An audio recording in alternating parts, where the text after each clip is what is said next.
Next lines between space అనుకున్నాం కదా, ఇక్కడ నుంచి రాయాలి.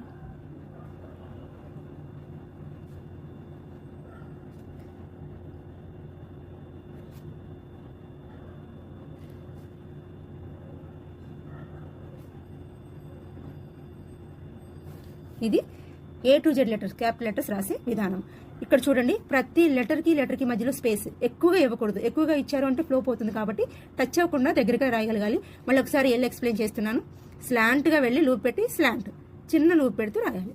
ఎల్ రాయాలంటే ఇలా రాయకూడదు, మళ్ళీ ఈ ఎల్ ఇలా రాయకూడదు.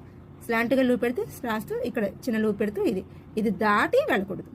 దాటి వెళ్ళారంటే మళ్ళీ లెటర్ పెద్దగా బాడీ వచ్చేస్తుంది, కాబట్టి ఈ విధంగా రాయాలి. ఇది small letters, capital letters white నోట్బుక్లో రాసే విధానం. ఈ లెటర్స్ని ఇలాగే రాయాలి. నెక్స్ట్ క్లాస్లో వైట్ నోట్బుక్లో పారాగ్రాఫ్ ఎలా రాయాలి ఏంటి